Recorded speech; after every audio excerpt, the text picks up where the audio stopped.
and water? Minerals and water. But minerals are for taste, not for health. Nuh-uh. Nuh-uh. Thunder Goose Podcast, talking about our review of Erased today. Erased. This was our very first series dive, and I think probably a bummer also because of how good it was. It was like the best.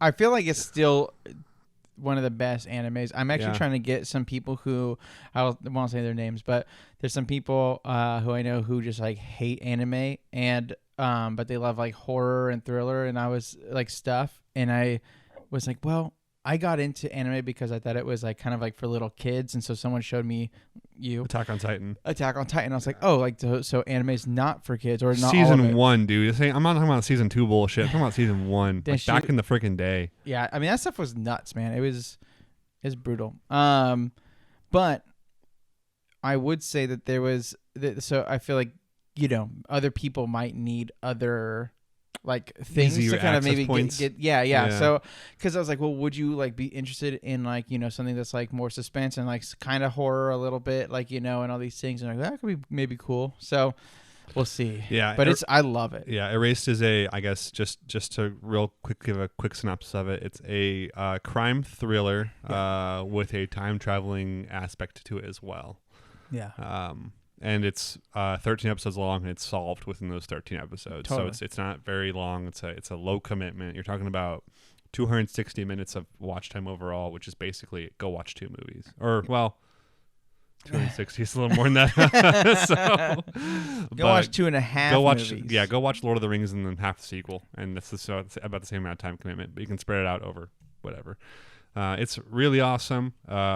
I don't have a lot of cons for it. I have a lot of pros for it. For reals, the character development's pretty fantastic. Super good. They're also somewhat uniquely written characters that don't just fall into tropes. Yeah.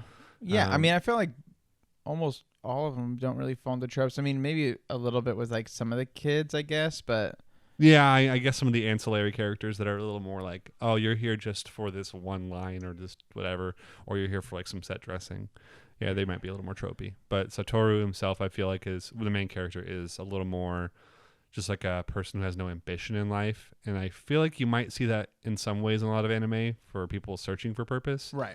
But Satoru is not really looking for purpose. He's looking just to kind of get by.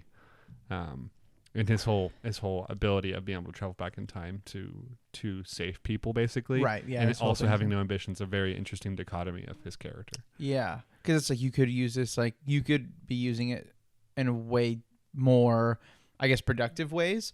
And yet it's almost like this like burden to him. And then he just is like, I don't know what to do with my life. And he's like in such a slump until he goes back and has a purpose. Well, until he goes back the farthest he's ever gone back, which is like 15 years, I think, or something. He's a little kid now as an adult. The plot's fantastic. There is some the plot devolves into a bit more philosophy, I think, with the villain. Yeah. Which is really going to be either a sticking point or a I don't know, a put off to someone. I can see how. I can see how maybe it'd be either or, I guess. Yeah, I can see how the the concept can be like, oh, that was too heady. That went from crime and more to like philosophical, like almost a religious or destiny thing, Yeah. But I mean, I feel like the reasons of killers don't really take away what the damage that they're doing, and so there is still like the threat of like being alive and not. I think it's just more at the end, and if you're be like, ooh, like that's like makes it more interesting, or if it makes it less, right? So as in like the character itself, like the bad guy. Yeah. But yeah, I love this story. I think, I mean, it was like one of the first animes I had watched in a long time where I was like, I wanted to see the next episode so bad. I was so bummed when we were like, all right, we have to stop here and we can't talk about more. And I'm like, but dude, then I watched it. Literally, we finished the podcast at like 9 or 10 or something back then. I got home. And then I went back home and I just like watched it. I watched all 6 or 7 you watched episodes. All 6? Yeah, I watched 2 and I felt I watched all the episodes the next day, and I was up to like 1:30 finishing it. And I went to work next day and I was like, this was a bad idea. But this was worth it. But it was, it was, and it definitely was had an ending that had to sit with me for a bit before I felt truly like okay judging it. So I'm glad I did that. You know what I mean? Like I'm glad I binged them all and then had a week to sit with it before I was able to discuss it on air. Because like really like the initial impact was kind of like a but then as time went on, I was like, yeah, that's really is very good and very very well done in terms of how it actually ended.